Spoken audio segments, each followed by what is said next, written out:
Falahi stock market analysis में आपका स्वागत है। दोस्तों, आज हम बात करेंगे टाटा मोटर स्टॉक्स को लेकर। दोस्तों, जैसे कि सबको मालूम है, इस स्टॉक में एक अच्छी खासी गिरावट होती ही नजर आई है और करीब करीब देखने को तो यही मिला कि अक्सर स्टॉक में आपको गिरावट देखने को मिल रही है। यानी करीब करीब अच्छे स्टॉक्स जो है, जो मल्टीबैगेड स्टॉक्स हैं, जो शानदार स्टॉक्स हैं, वो आपको अभी डिस्काउंट में मिल रहे हैं, तो उन पर आप नज़र रख के चल सकते हैं दोस्तों। ठीक है, अगर इसकी हम हाई और लो की बात करें चार्ट के हिसाब से, तो स्टॉक का हाई करीब करीब 1200 रुपये के आसपास का, 1180 के आसपास का इसने हाई बना के रखा है। उसके बाद स्टॉक का जो लो लग चुका है, जो लो लगाया है इसने करीब करीब मोटा मोटा समझा तो 600 रुपये के आसपास का, 602 यानी 602 रुपये के आसपास का इसने लो लगा के रखा है। अब इसमें हम बात करें इसका टेक्निकल रेजिस्टेंस सपोर्ट की बात करें, कहाँ से इस स्टॉक में तेज़ी की आशंकाएँ बढ़ जाती है और किस लेवल के नीचे इस स्टॉक को नहीं जाना चाहिए दोस्तों। ठीक है, तो जैसे कि मैं आपको दिखाने की कोशिश करूँ, इस स्टॉक का जो लो लगता हुआ नजर आया था करीब करीब 604 रुपये के आसपास में, 605 के आसपास में लो लगाया था और अभी स्टॉक ने सपोर्ट बनाया है 600 रुपये से पहले इस स्टॉक ने सपोर्ट लिया है और ये सपोर्ट जो बनाया है, ये सपोर्ट आपके लिए काम भी करता हुआ नजर आ सकता है। लेकिन संभावना यही कि अगर मार्केट यहाँ से संभल जाता है तो ये मुझे उम्मीद यही है कि ये स्टॉक भी आपको संभलता फलता फूलता नजर आएगा। तो इस स्टॉक पर आप नज़र लगा के चल सकते हैं, अपनी वॉच लिस्ट में ऐड करके चल सकते हैं।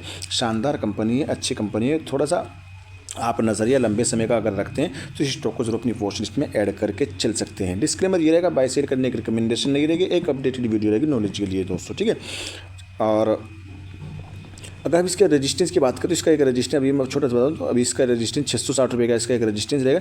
660 रुपये के ऊपर में स्टॉक जैसे क्लोजिंग देता है तो इसका दूसरा रेजिस्टेंस 695 का और उसके बाद तीसरा रेजिस्टेंस 730 रुपये का रहने वाला है। 730 के बाद में इसका फिर इसी तरीके से आपको बढ़ता हुआ नजर आएगा और मेन रेजिस्टेंस जो इसका निकल कर आता है वो 820 रुपये का, 825 रुपये का इसका मेन रेजिस्टेंस है।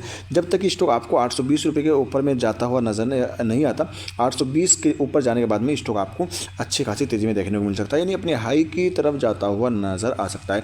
लेकिन स्टॉक जिस रेंज पे खड़ा हुआ है इस रेंज भी ठीक है, लेकिन ये एक चीज़ याद रखना, अगर स्टॉक 600 रुपये के नीचे क्लोजिंग देता है दोस्तों, याद रखना 600 रुपये के नीचे अगर स्टॉक क्लोजिंग देता है तो फिर होशियार रहेगा, थोड़ा सा और समय लग सकता है इस स्टॉक को आगे बढ़ने के लिए दोस्तों। ठीक है, यानी थोड़ी सी गिरावट और बढ़ जाती है, इसमें थोड़ी सी गिरावट और होने की संभावना बढ़ जाती है अगर 600 रुपये के नीचे स्टॉक क्लोजिंग देता है दोस्तों। ठीक है, बाकी कंपनी ठीक है, कोई मसला नहीं। बाकी देख लेते हैं अंदर की कंडीशन कैसी नजर आ रही, चलते हैं आगे। क्यों, बस वीडियो को लाइक कर चैनल को जरूर सब्सक्राइब कर दीजिएगा। चलते हैं आगे। हाई और लो की अगर बात कीजिए तो इस स्टॉक का हाई जो है आपको 1179 रुपये का देखने को मिल जाएगा।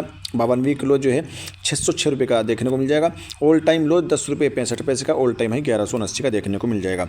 ठीक है, ईयर ऑन ईयर के हिसाब से ईपीएस में ग्रोथ है, बाकी सब कुछ नॉर्मल है। 2,38,559 करोड़ का मार्केट कैप है। बुक वैल्यू 274.54 की है और डिविडेंड यील्ड 0.93% की है। फेस वैल्यू 2 की देखने को मिलेगी। यहाँ तक तो ठीक नज़र आ रहा है स्टॉक दोस्तों। ठीक, स्टॉक के हाई और कंपनी की ताकत और कमज़ोरी की अगर बात कीजिए तो 9 ताकतें नज़र आ रही है और 6 कमज़ोरियां हैं और एक golden chance energy extra boost नज़र आ रहा है, जिसका इस्तेमाल करते हुए स्टॉक कभी भी आपको रॉकेट बनता हुआ नज़र आ सकता है दोस्तों। ठीक है, तो इस स्टॉक पर नज़र रखिएगा। ठीक है, ईपीएस में भी ग्रोथ देखने को मिल रही है और जो कमजोरियां बढ़ रही हो, एफआई एफपीआई की होल्डिंग में गिरावट देखने को मिल रही है, इस वजह से कमजोरियां बढ़ती हुई नजर आ रही है। सबको मालूम है एफआईज की होल्डिंग में सेलिंग चल रही है, करीब करीब अक्सर पूरे बाजार में एफआईज ने सेलिंग कर करके बवाल मचा के रखा है दोस्तों। ठीक है, लेकिन लो पी आपको देखने को मिल जाएगा स्टॉक का, याद रखिएगा। स्टॉक का जो है लो पी पे आपको देखने को मिल जाएगा दोस्तों। ये एक अच्छा मौका नज़र आ सकता है आपके लिए। देखो, मैं आपको एक चीज़ और दिखाने की कोशिश करूंगा, यहाँ पर भी आप नज़र रखिएगा ज़रूर, खास तौर से। देखो, एक महीने से लेकर अगर हम एक साल की बात करें तो नेगेटिव और माइनस में रिटर्न निकाल के दिया, आप देख सकते हो दोस्तों। ठीक है, नेगेटिव और माइनस में रिटर्न निकाल के दिया है। लेकिन वहीं अगर हम 2 साल से 5 साल की अगर बात करें तो इस स्टॉक ने पॉजिटिव रिटर्न निकाल के दिया। 2 साल में 48% से ज़्यादा का रिटर्न है, 3 साल में 54% से ज़्यादा का रिटर्न है और 5 साल में 555% से ज़्यादा का रिटर्न है। अगर कोई इस लेवल पर एंट्री लेता है और अगर कोई 2025 में एंट्री लेता है तो कम से कम 2030 तक तो बने रहना चाहिए।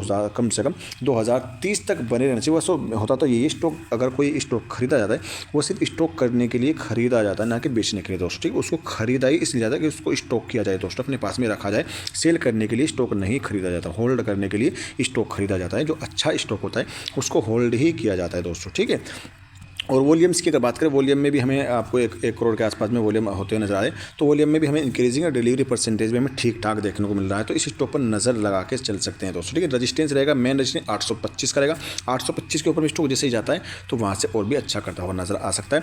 लेकिन याद रखिएगा 600 रुपये के नीचे अगर स्टॉक क्लोजिंग देता है, 600 रुपये के नीचे स्टॉक अगर क्लोजिंग देता है तो होशियार रहेगा, फिर स्टॉक में और भी गिरावट आपको देखने को मिल सकती है। ये मेरी संभावना है दोस्तों। ठीक है, अगर हम रेवेन्यू की अगर बात करें तो रेवेन्यू हमें साल दर साल बढ़ता हुआ नजर आया। शानदार 2023 में 3,45,966 करोड़ से ज़्यादा का रेवेन्यू था, जो बढ़कर 2024 में 4,37,927 करोड़ से ज़्यादा का देखने को मिल रहा है, जो एक अच्छा संकेत है, प्लस पॉइंट रहेगा।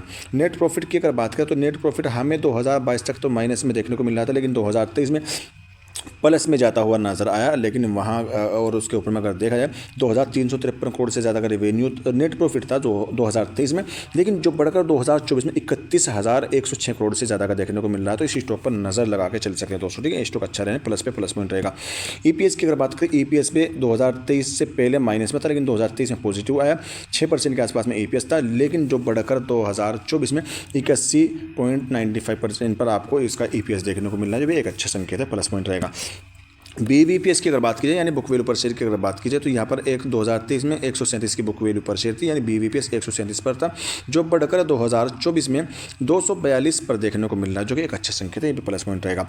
आरओई की अगर बात की जाए यानी रिटर्न ऑन इक्विटी की अगर बात की जाए तो ये हमें 2022 से पहले सब कुछ हमें माइनस में नजर आ रहा था, इस स्टॉक का सब कुछ माइनस में था, लेकिन 2023 में हल्का सा पॉजिटिव आया, 5% से ज़्यादा का आरओई देखने को मिला, लेकिन 2024 में कमाल करता हुआ धमाल मचाता हुआ नजर आया है।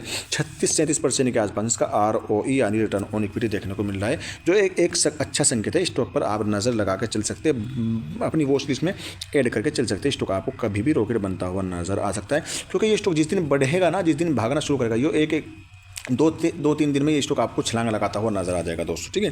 वही डेट की अगर बात करें तो कंपनी डेट कम करती ही नजर आ रही है, साल दर साल के हिसाब से कंपनी अपने रेट को कम कर रही है दोस्तों, ठीक है।